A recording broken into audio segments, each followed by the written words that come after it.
Industrial revolution era 19th century. ये जो era है ये 19th सेंचुरी में स्टार्ट होता है और सबसे पहले ये इंडस्ट्रियल रेवोल्यूशन देखा जाता है वेस्टर्न यूरोप और यूएसए में। अब यहीं पे systematic development of HRM start हो जाता है। कैसे? इंडस्ट्रियल जब रेवोल्यूशन आया तो वहाँ पे मतलब नई मशीनरी का डेवलपमेंट होना और जो मैकेनिकल एनर्जी थी उसे एज अ मैन पावर मतलब मैकेनिकल एनर्जी को यूज़ करके मैन पावर को रिप्लेस कर दिया गया था और फिर सारे काम बहुत ही इफेक्टिव वे में किए जाने लगे। तो कहने का मतलब ये हुआ कि जब जैसे ही मैकेनिकल एनर्जी सीन में आई, एग्जिस्टेंस में आई, उसी वक्त मैन पावर को जो जॉब है वो बहुत एम्पलीफाई हो गया। क्यों? क्योंकि फैक्ट्रीज होने लगी। फैक्ट्रीज में बहुत सारे वर्कर्स की ज़रूरत होती है। तो जो ओल्ड कॉटेज सिस्टम था, ओल्ड कॉटेज सिस्टम मतलब कि जहाँ पे व्हील्स होती थी, एक कमरा होता था, वहाँ पे व्हील्स होती थी और एक मतलब अक्सर देखा जाता था कि मेल या लेडी वहाँ पे बैठ के किसी चीज़ को ओवन कर रही होती है, बीन नहीं होती है। तो इस सिस्टम को अब रिप्लेस कर दिया गया था फैक्ट्री सिस्टम से। अब जब फैक्ट्री सिस्टम आया तो वहाँ पे बहुत सारे चेंजेस आने लगे। मैकेनिकल प्रोसेस जैसे चेंजेस क्या हो सकते थे? मैकेनिकल प्रोसेस का आना, less use of hand man power होने लगा, ये सारे चेंजेस आने लगे।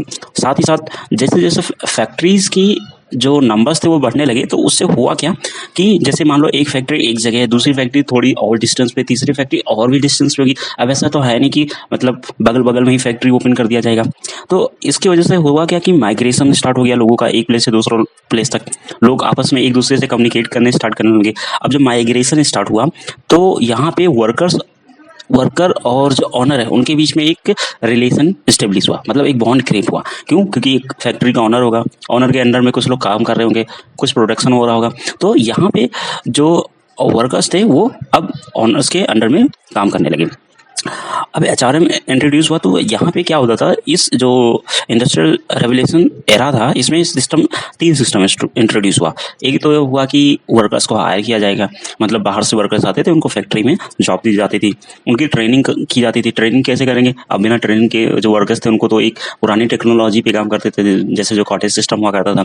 देन वो फिर एडवांस हुए और फिर वो ट्रेनिंग में उनको जो फैक्ट्रीज में तो जो नई मशीनरी थी उस पर काम करने के लिए उनको ट्रेनिंग की ज़रूरत पड़ी।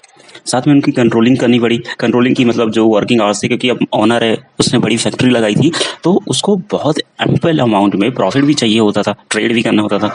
तो वर्किंग टाइम के लिए मतलब डिफाइन किया गया, सारे काम किया गया और इसकी तरह जो ऑनर था वो कंट्रोलिंग करता था।